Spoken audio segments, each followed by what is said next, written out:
Assalamualaikum everyone. Welcome to my YouTube channel वांगशन one shot F. So फिर guys चलिए start करते हैं आज के न्यू पार्ट को। मुझे पता है कि आप सब बेसब्री से मेरी पार्ट का वेट कर रहे थे और यहाँ पर मेरा बेबी खेल रहा है, वो थोड़ा शोर मचा रहा है, तो उसे सब लोग इग्नोर करना, ठीक है। सो फ्रेंड्स, उस पार्ट में हमने देखा था कि वांग जी फाइनली वापस आ चुका था और वो वापस आकर सबसे पहले विंग को ढूंढ रहा था। तो उससे पता चलता है कि विंग जियांग सेक्ट चला गया है और जी बुचुन वांग जी को सारी सच्चाई बोल देता है कि ये सब बस एक नाटक था तुम्हें और विंग को अलग करने का। और ये सब कुछ सुनने के बाद वांग जी को काफ़ी ज़्यादा गुस्सा आ रहा था। उसने अपने अंकल से कहा कि आपको लगता है कि सिर्फ 8 महीना मुझे विंग से दूर करके आप हमेशा हमेशा के लिए मेरा दिल और दिमाग से विंग को निकाल सकते हो। वांग जी अपने अंकल को देखते हुए कहा, आप इतने मतलबी कैसे बन सकते हो? मुझे यकीन नहीं होता है कि आप अभी भी पुराने ज़माने में पड़े हुए हो। और तो और आपको उन लोगों की पड़ी है जो लोग आपके लिए कुछ भी नहीं सोचते हैं। ये दुनिया क्या बोलेगी, मुझे इससे कोई फ़र्क नहीं पड़ता। मैं क्या चाहता हूँ मुझे इससे फ़र्क पड़ता है। मैं विंग को चाहता हूँ।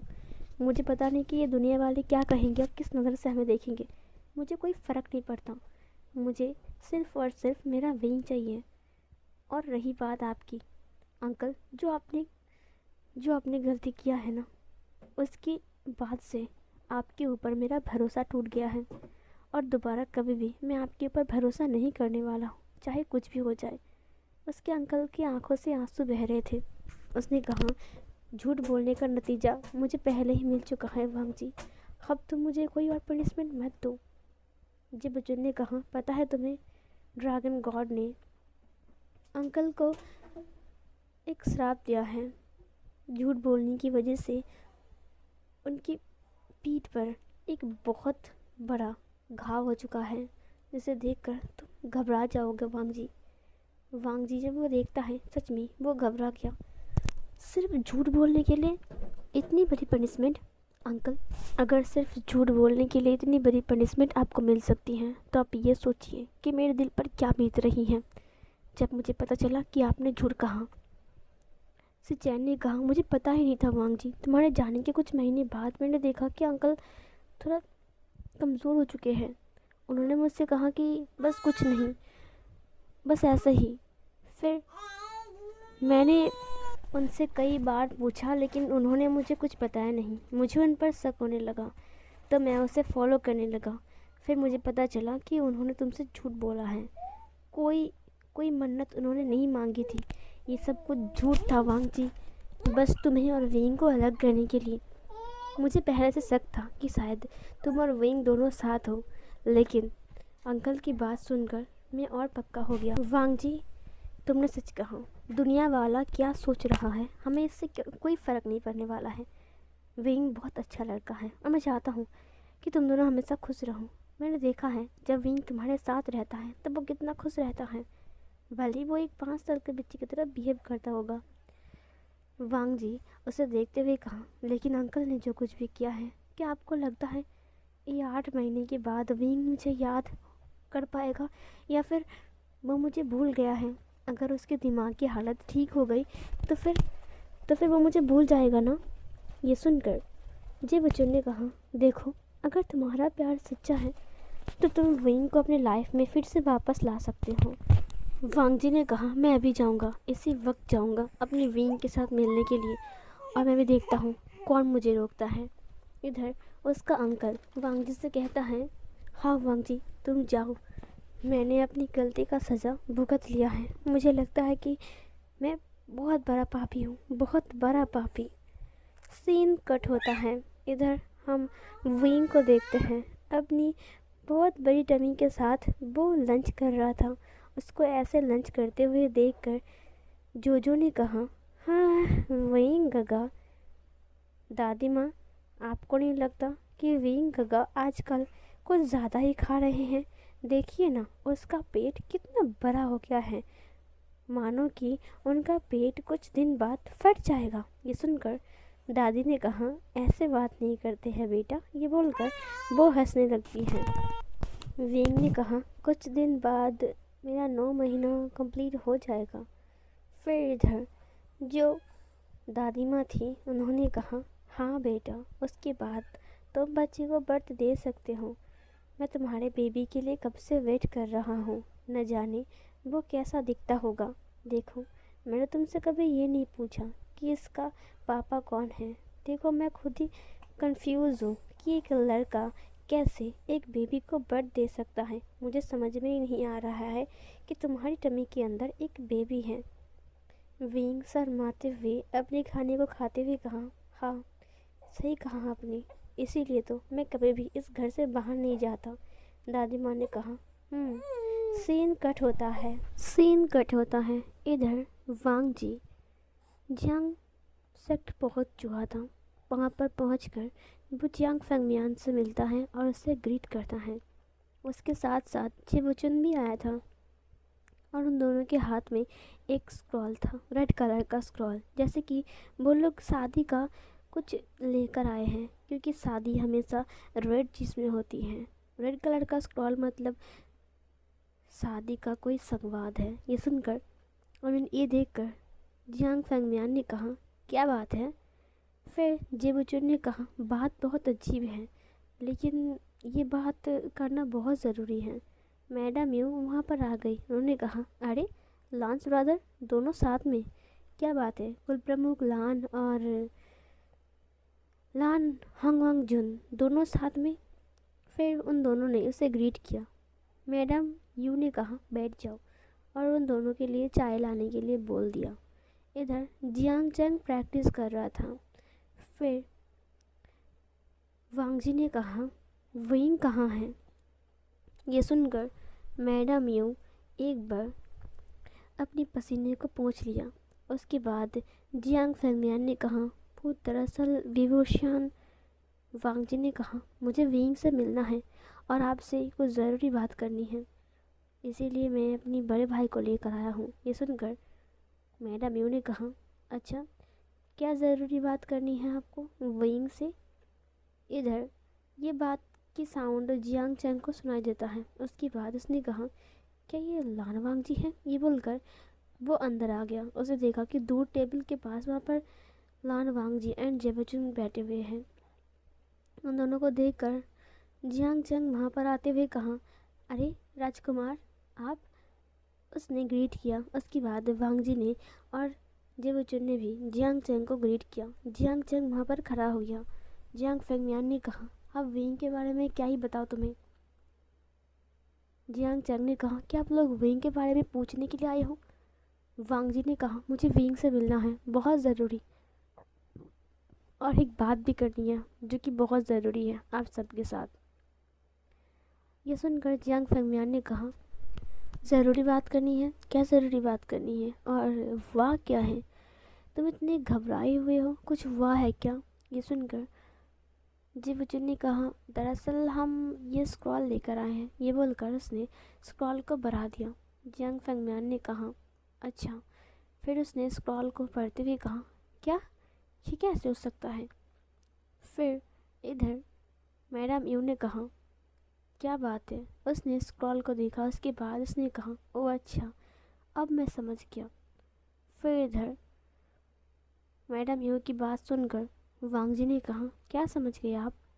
मैडम यू ने कहा, यहीं की विंग के पेट में जो बच्चा है वो लान वांग जी कहाँ है ना, आई एम राइट। ये सुनकर वांग जी खड़ा होते हुए कहा, क्या, ये आप कैसी बातें कर रही हो। मैडम यू ने कहा, लान वांग जी, दरअसल मुझे शक हुआ था कि विंग के ऊपर, लेकिन मेरा शक सही निकला, लेकिन एक लड़के के साथ। ये बोलकर वो खड़ा हो गया। जियांग चैंग को बहुत गुस्सा आ रहा था। फिर वांग जी ने कहा, विंग प्रेग्नेंट है। मैडम यू ने कहा, हाँ। वांग जी धीरे से स्माइल करते हुए कहा, विंग कहाँ है। ये सुनकर जियांग फेंगमियान ने कहा, विंग अब नहीं है, विंग यहाँ पर नहीं है। ये सुनकर उसने कहा, क्या, विंग यहाँ पर नहीं है, इसका मतलब क्या है। जियांग फेंगमियान ने कहा, दरअसल मैडम यू ने कहा, मैं कहता हूँ, जब विंग की प्रेगनेंसी सामने आया तो विंग यहाँ से भाग गया। ये सुनकर वांग जी ने कहा, क्या क्या मतलब है आपका कि विंग की प्रेगनेंसी सामने आ गया और विंग यहाँ से भाग गया? फिर ये सुनकर मैडम यू ने कहा, हाँ सही कहा, विंग अपना मुंह छिपाकर यहाँ से भाग चुका है। जियांग फैंगमियान की आंखें नीचे की तरफ झुक गई। वांग जी ने कहा, क्यों भाग गया? उसे भागने की ज़रूरत क्या थी? और उसका दिमागी हालत तो बिल्कुल बच्चे की तरह है ना, वो कैसे भाग सकता है? मैडम यू ने कहा, वो एक्टिंग कर रहा था, वो कोई बच्चा नहीं है, समझे? ये सुनकर वांग जी ने कहा, एक्टिंग कर रहा था? विंग एक्टिंग नहीं कर सकता है, विंग की दिमागी हालत ख़राब था। मैडम यू ने कहा, तो फिर वो भागी क्यों? जियांग चंग को बहुत ज़्यादा गुस्सा आ रहा था। वांग जी ने कहा, गुनाह मैंने भी किया है, और विंग को भागने की ज़रूरत क्या थी? वो मेरे पास आता, क्या वो गोसू लान को लाया था? सिचैन ने कहा, नहीं वांग जी, वो गोसू नहीं आया, मैंने दोबारा गोसू में उसे कभी नहीं देखा।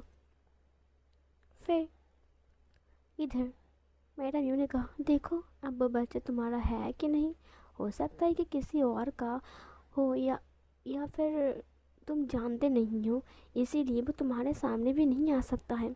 हो सकता है कि वो तुम्हारा बेबी ना हो और वो किसी और के साथ कुछ गलत सलत करके उसके बाद अब वो बच्चे को कहाँ छिपाएगा, इसीलिए वो मुंह छिपाते हुए भाग गया है। वांग जी ने कहा, बस बहुत हो गया है। वांग जी बहुत गुस्से में आ गया था, तलवार को भी निकाल लिया था। उसने कहा, अगर आपने एक और गलत शब्द विंग के बारे में बोला ना, तो मैं इसी वक्त आपका जो जेब है ना, मैं उसे काट डालूंगा, आपका ज़ुबान काट डालूंगा। ये सुनकर मैडम यू ने कहा, अरे वाह, उल्टा चोर कोतवाल को ही डांटे। तुमने गलती किया है, तुम दोनों ने जुर्म किया है, अब कह रही हो तुम मेरा ज़ुबान काटोगे वांग जी? वांग जी ने कहा, वांग जी सच कह रहा है कि विंग कभी भी उसे धोखा नहीं दे सकता है। विंग मेरे अलावा अपने आप को किसी और को टच करने कभी नहीं दिया, और किसी और के करीब जाने की दूर की बात। जी बच्चन ने कहा, वांग जी तुम शांत हो जाओ। वांग जी ने कहा, सिर्फ मैंने गगा सिर्फ मैंने विंग को छुआ है और किसी ने नहीं। अगर मेरे विंग के बारे में अगर कुछ तुम कहा तो फिर मैडम यू ने कहा, तो फिर तुम्हारा विंग मुंह छिपाकर भाग क्यों गया? बताओ, शायद किसी और के साथ सोकर उसके बाद वो तुम्हें मुंह दिखाने के लायक नहीं रहा।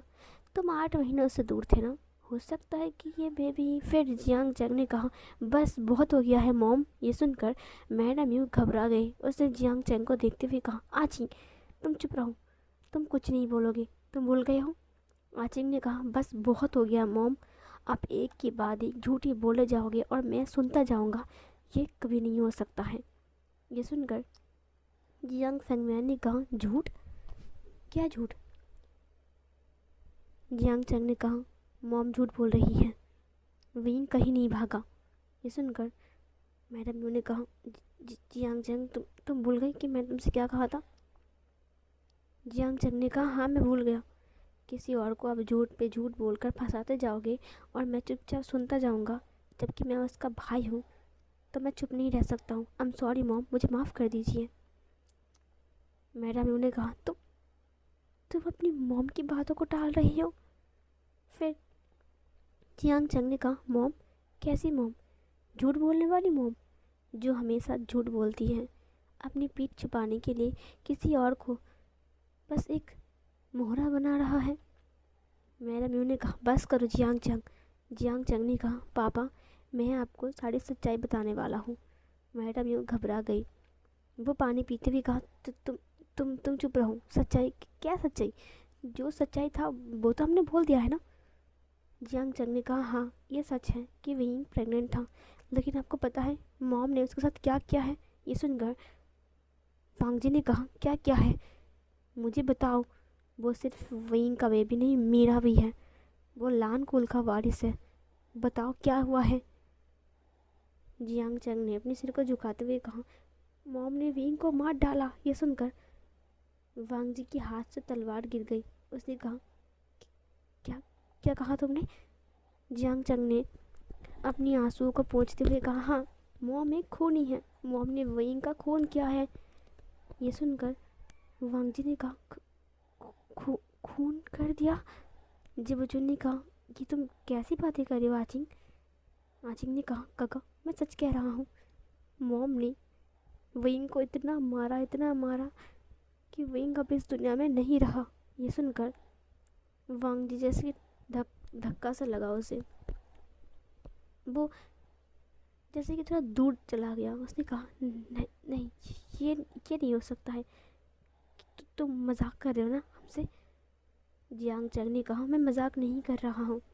उसने कुछ डिसिपल्स को बुलाया और डिसिपल्स से कहा, अगर तुम लोग सच नहीं बोलोगे तो इसी वक्त मैं तुम्हारे सिर धड़ से अलग कर दूंगा। ये सुनकर उन लोगों ने जियांग चैंग की हाँ में हाँ भरते हुए कहा, हाँ राजकुमार सही कह रहे हैं।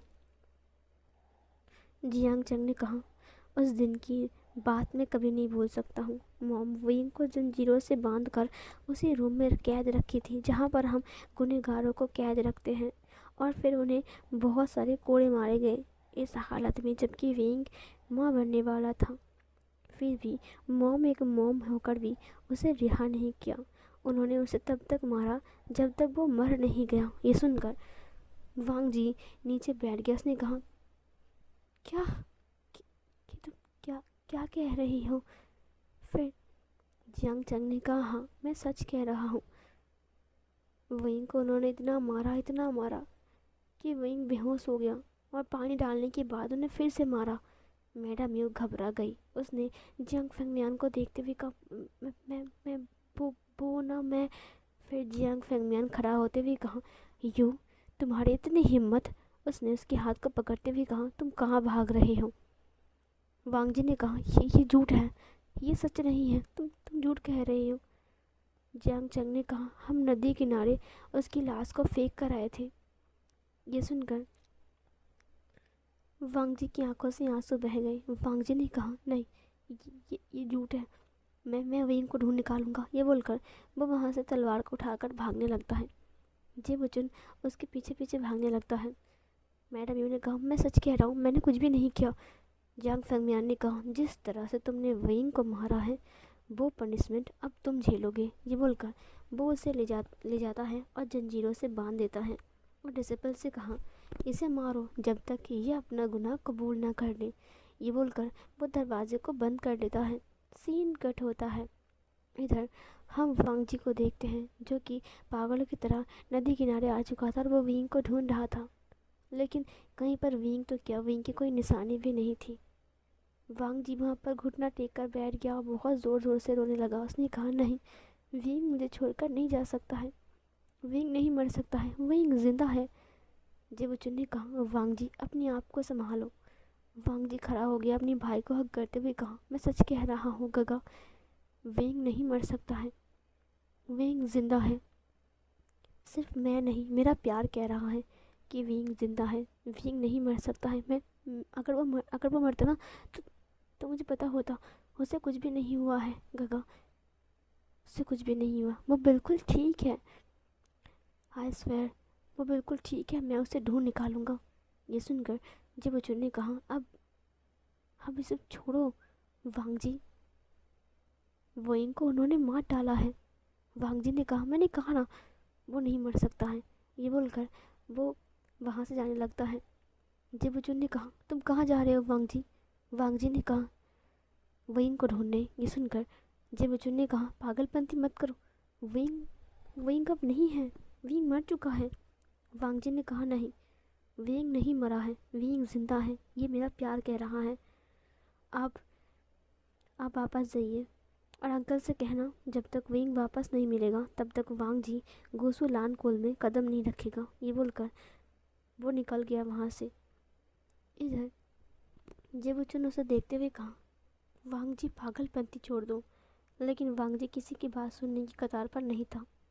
सीन कट होता है। इधर हम विंग को देखते हैं। विंग बैठा हुआ था आग के सामने। बाहर बारिश हो रही थी, बहुत तेज़ बारिश। विंग उस बारिश को देखते हुए कुछ सोच रहा था। फिर अचानक से उसकी पेट पर दर्द होने लगा। उसे ये तकलीफ़ पहली बार महसूस हुआ। उसने कहा, इतना दर्द क्यों हो रहा है? उसने दाई माँ से बात किया। दाई माँ ने कहा, मैं तुम्हें चेक करता हूँ। दाई माँ ने विंग को चेक किया। उसने कहा, तुम तो डिलीवरी के लिए बिल्कुल तैयार हो विंग, लगता है ये तुम्हारा पेन है। Labour pain. ये सुनकर विंग ने कहा, क्या इतना भयानक दर्द होता है, जैसे कि मेरे शरीर की पूरी हड्डियाँ टूट रही हो। ये बोलकर वो नीचे बैठ जाता है। फिर दाइमा ने उसे कहा, तुम लेट जाओ बेटा, तुम चिंता मत करो, मैं तुम्हारे साथ हूँ, तुम्हें कुछ नहीं होगा। विंग ने अपनी आंखों को बंद करते हुए कहा, ओ मॉम, इतना दर्द हुआ था आपको, मुझे यकीन नहीं हो रहा है कि एक बच्चा पैदा करने के लिए इतना दर्द होता है, इतना पेन होता है, जैसे कि मेरे शरीर के पूरे हड्डियाँ टूट रही हों, जैसे कि मैं अभी मर जाऊंगा, मेरी जान निकल जाएंगी, मेरी हार्ट बीट भी बढ़ चुके हैं। विंग पसीने से भीग चुका था, उसे बहुत ज़्यादा ही दर्द हो रहे थे। वो अपने पेट पर हाथ रखते हुए बस अपनी मॉम को याद कर रहा था। न जाने क्यों विंग की आंखों से कंटिन्यूसली आंसू बहते जा रहे थे। दाइमा ने कहा, इस वक्त रोना नहीं है, बस पुश करो। विंग अपनी पूरा दम लगाता है। फिर वो एक क्यूट से बेबी को बर्थ देता है, जो कि एक बेबी बॉय था, जो कि बहुत ज़्यादा ही क्यूट था। उसकी रोने के साउंड से जैसे कि विंग को सुकून की राहत मिलती है। विंग दाइमा को देखते हुए कहा, क्या हुआ है? फिर दाइमा ने कहा, तुम मॉम बन गई हो, तुम्हारा एक क्यूट सा बेटा आया है, देखो बिल्कुल तुम जैसा है ना? विंग स्माइल के साथ देखते हुए अपने माइंड में कहा, हाँ मेरा बच्चा। इधर फिर से विंग के पेट में पेन हो रहा था। विंग ने कहा, फिर क्यों दर्द हो रहा है दादी माँ? दाइमा ने कहा, क्या फिर से दर्द हो रहा है? ऐसा क्यों हो रहा है? इधर वेइंग को ऐसा लग रहा था कि उसके पेट में कुछ तो है जो कि हिल रहा है और वो बाहर की तरफ पुश कर रहा है। वेइंग ने भी एक बार पुश किया तो उसने एक और बेबी को बर्थ दिया। ये देखकर दाइमा ने कहा, क्या ट्विंस बेबी? वेइंग ने कहा, ट्विंस? वो भी एक बेबी बॉय था जो कि बहुत ज़्यादा क्यूट था, बिल्कुल पहले की तरह। विंग ने उसे देखा, स्माइल किया। विंग बहुत ज़्यादा हैप्पी था कि उसने दो दो बेबी को बर्थ दिया है। अब विंग चुपचाप लेटा हुआ था। दाइमा ने बच्चों को क्लीन किया, गर्म पानी से नहलाया, उसके बाद वो कपड़ों से उसे ढक दिया और फिर वो दोनों बच्चे को लेकर आ गए। एक विंग को दिया और दूसरा अपनी गोद में रखते हुए कहा, तुम अकेला इंसान दो बच्चे को कैसे पाल सकते हो विंग? विंग ने कहा, अगर ऊपर वाले ने मुझे दो बच्चे दिए हैं तो जिम्मेदारी तो मुझे उठाना ही पड़ेगा। मैं कर सकता हूँ, मुझे पता है मैं कर सकता हूँ। विंग हैप्पी था और हैप्पीली अपनी बेबीज़ को देख रहा था। इधर हम मोशवानियों को देखते हैं। मोशवानियों जो कि विंग को ढूंढ रहा था। मोशवानियों ने कहा, ये विंग कहाँ चला गया है? पिछले 8 महीनों से मैं उसे ढूंढ रहा हूँ, लेकिन वो मुझे कहीं नहीं मिला। अब बस बहुत हो गया है, मुझे आश्रम जाना पड़ेगा, मुझे गुरुजी से बात करना पड़ेगा। ये विंग, अगर विंग को कुछ हो गया तो फिर न जाने क्या होगा। सीन कट होता है। हम वैन कबीले को देखते हैं। वैन कबीले में बहुत तेज़ बारिश हो रही थी, बिजली कड़क रही थी और मौसम बहुत ख़राब था। वैन रोहान चिल्ला रहा था वैन चाव के ऊपर। वैन चाव ने कहा, मैंने इसको तोड़ने का तरीका ढूंढ लिया है। इधर वैन रोहान ने कहा, 1 साल लग गई।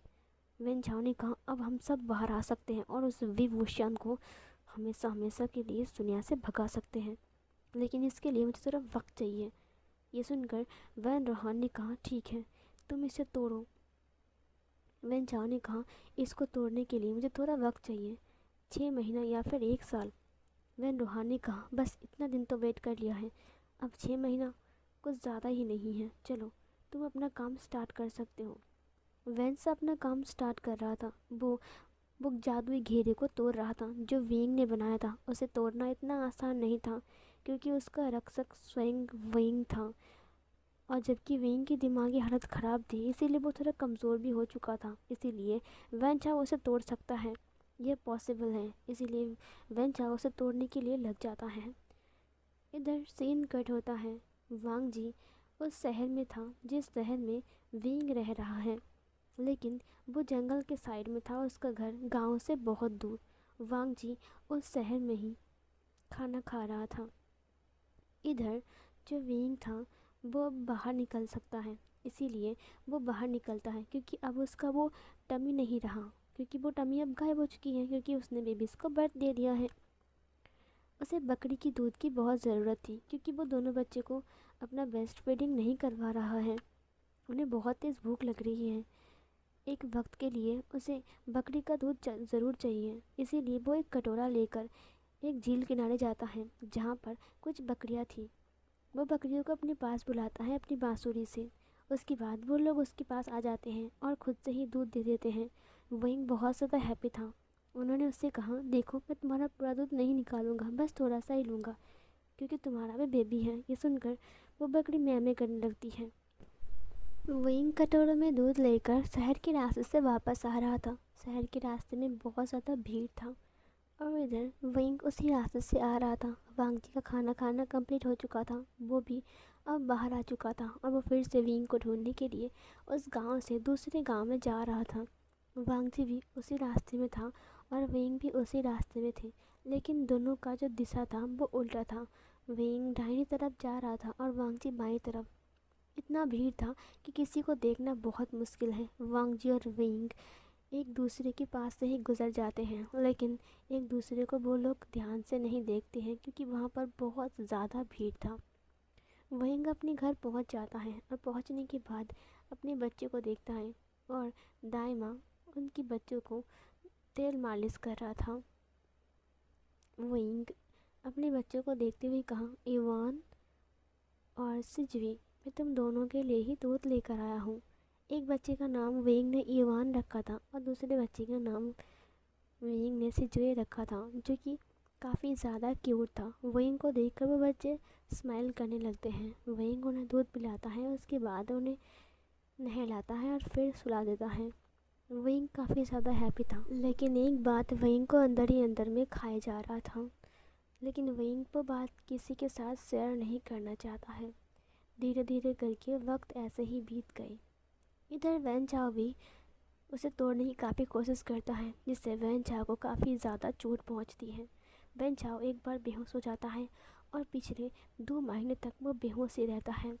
जब वो होश में आता है तब वो फिर से कोशिश करता है और फिर बेहोश हो जाता है। उस जादुई घेरे को तोड़ना इतना भी आसान नहीं था। वांगजी काफ़ी टाइम तक विंग को ढूंढने लगता है। वो पूरी दुनिया का सैर करता है, लेकिन उसे कहीं भी विंग नहीं मिलता। विंग के लिए वो पागल हो जाता है। उसे ऐसा लगता है कि विंग उसके लिए कहीं वेट कर रहा है और वांगजी उसके पास ज़रूर आएगा। अब वांगजी पूरी दुनिया का सैर कर चुका था और 3 साल बीत चुके थे। वैन चाओ जादुई घेरे को तोड़ चुका था। विंग के बेबीज़ भी 3 साल के हो चुके थे। आज उनकी बेबीज़ का बर्थडे था। वो 3 साल के बेबीज़ थे। वो लोग अच्छे से बात भी कर सकते थे और बहुत क्यूट थे। और इधर वांगजी अब वापस आ रहा था। वो फिर से गुसू लौटने के बारे में नहीं सोच सकता है। वो दोबारा से पहले शुरुआत करना चाहता है। वो उसी शहर में आया था जिस शहर में विंग रहता है। इधर हम युवान को देखते हैं जो सिजवे से कह रहा था, तुम्हें पता है झील किनारे मैंने बहुत लाल लाल बड़ी बड़ी फूल देखा जब मैं जो मामा के साथ गया था। ये सुनकर सिजवे ने कहा, क्या सच में तुमने वहाँ पर तितलियाँ भी देखी? युवान ने कहा, हाँ, लेकिन मॉम अगर सुन लिया ना तो हमें बाहर जाने नहीं देगी। इधर विंग उन दोनों को फुसफुसाते हुए देखते हुए कहा, तुम दोनों क्या बात कर रहे हो? युवाना सिजवे ने कहा, मॉम आज हमारा जन्मदिन है ना, तो हम क्या थोड़ी सी बाहर खेल सकते हैं? विंग ने कहा, बस थोड़ी सी बाहर जाना, ज़्यादा दूर गए ना तो तुम दोनों का ख्याल नहीं समझे। ये सुनकर युवान और सिजवे दोनों ही दौड़कर बाहर चले गए। जोजो ने कहा, मैं बाज़ार से कुछ सामान लेकर आता हूँ। इधर वांगजी को बहुत तेज़ प्यास लगी थी। वो झील किनारे वहाँ पर पानी पी रहा था। इधर युवान और सिजवे को देखते हैं जो दोनों झील किनारे में आए थे और फूल कलेक्ट कर रहे थे। इधर सिजवे का हाथ फिसल जाता है। युवान उसके हाथ को पकड़ते हुए कहा, तुम ठीक तो हो ना?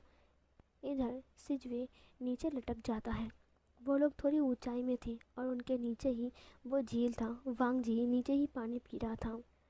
इधर सिजवे ने कहा, तुम ठीक तो हो ना युवान? युवान ने कहा, मुझे ऊपर खींचो प्लीज़, मैं नीचे गिर जाऊंगा। आज मेरा जन्मदिन है, मेरा मरण दिन मत बना दो। ये सुनकर वांग जी उन दोनों को देखते हुए कहा, ये दोनों कौन हैं?